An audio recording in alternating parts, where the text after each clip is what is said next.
చూశారు కదా, మీ కళ్ళతో మీరే చూశారు కదా ఎంత నీచమైన పనికి దిగజారారో.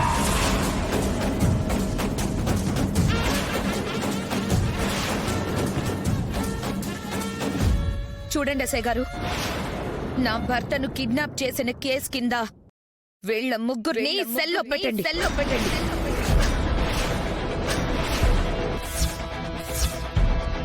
ఏయ్, ఏం మాట్లాడుతున్నావు? ఇతన్ని మేం కిడ్నాప్ చేయడం ఏంటి? కిడ్నాప్ చేయాలనుకుంటే ఎక్కడికో తీసుకెళ్తాం, కానీ పోలీస్ స్టేషన్కి ఎందుకు తీసుకొస్తాం? బుర్రుండే మాట్లాడుతున్నావా? ఏయ్, ఇంకా ఎందుకు బుకాయిస్తున్నారు? సాక్ష్యాలన్నీ సెల్లో చూశారు కదా.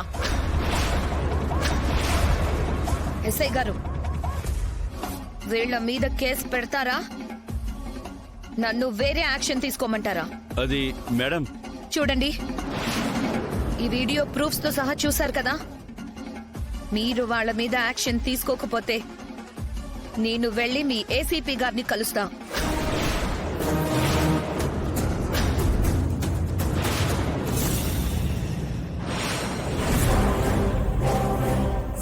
ఎందుకులే మేడం, వాళ్ళ సంగతి నేను చూసుకుంటాను కదా, మీరేం కంగారు పడకండి. వాళ్ళు చెప్పేది అబద్ధం సార్. సార్ సార్ మా తప్పేమీ లేదు సార్. సార్ సార్ ఇది అన్యాయం సార్. మా ఆయన్నే కొడతారా? మీరు ఎలా బయటికి వస్తారో నేను కూడా చూస్తాను. ఎస్ఐ గారు, ఎట్టి పరిస్థితుల్లోనూ వాళ్ళని వదిలిపెట్టద్దు. మీరు వెళ్ళండి మేడం, నేను చూసుకుంటా కదా. పద భార్గవ్.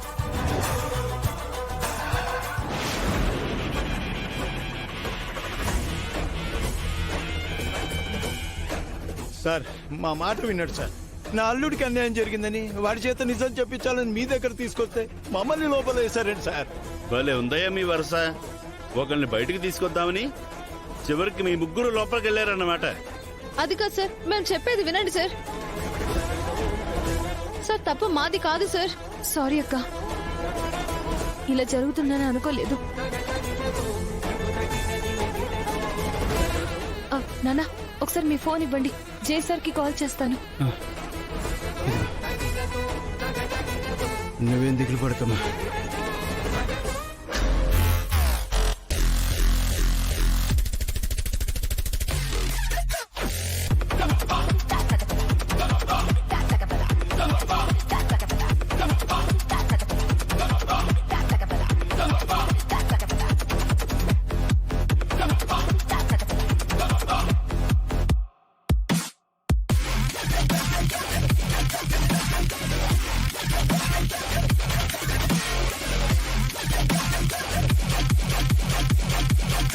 ఏంటి ఎస్ఐ గారు ఇది? చట్టం మర్చిపోయారా? ఎవరు సార్ మీరు? నేనొక పౌరుణ్ణి. ఆయన క్రిమినల్ వదిలేసి విక్టిమ్స్ ని లోపల పడేయడం ఎప్పటి నుంచి స్టార్ట్ చేశారు? ఓ, ఫ్యామిలీ మెంబర్స్ తాలూకునా? అందుకనేనా వచ్చి వాళ్ళ కోసం మాట్లాడుతున్నారు?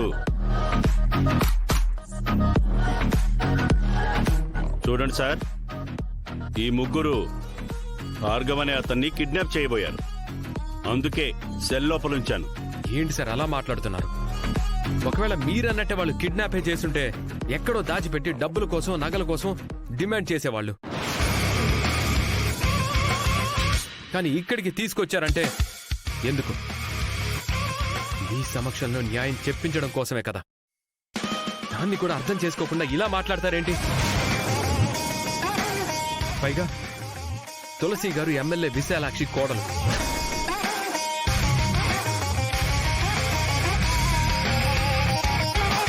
అది తెలుసా మీకు?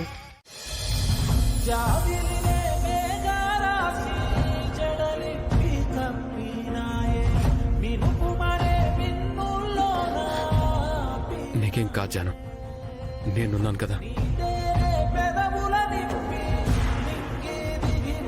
చాలా థ్యాంక్స్ బాబు. సమయానికి దేవుళ్ళ వచ్చి మా పరువు కాపాడావు. అయ్యో మావయ్య గారు, ఇది నా బాధ్యత. నేను రాకుండా ఎలా ఉంటాను చెప్పండి? మీ ప్రాబ్లం అంటే నా ప్రాబ్లమే కదా. నన్నెందుకు వేరుగా చూస్తారు?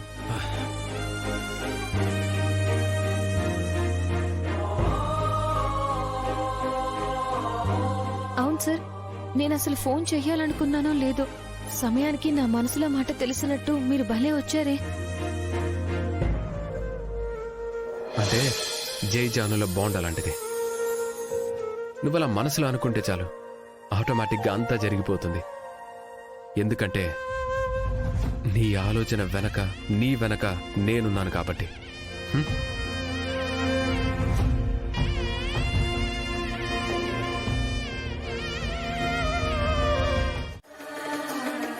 అవును నాన్న, marriages are made in heaven అంటారు.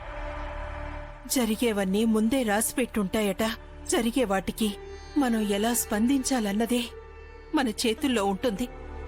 అవునమ్మా, జరిగింది మనం ఇప్పుడు ఏం మార్చలేం. ఇప్పుడు జరగాల్సిందేంటో దాని గురించి ఆలోచిద్దాం.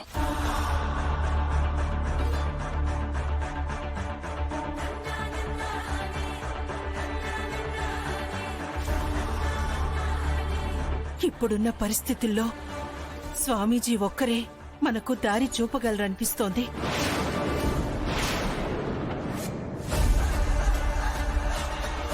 అవును లక్ష్మి, ఇదివరకు కూడా ఆయన వల్ల మనకంతా మేలే జరిగింది. అవును నాన్న, అయితే మనం త్వరగా వెళ్దాం పదండి. ఆ, అక్క ఏమంటా? సరే నాన్న, ఆయన క్షేమంగా ఇంటికి తిరిగి వస్తాడంటే నేను ఎక్కడికైనా వస్తాను. సరే పదండి పదండి నాన్న.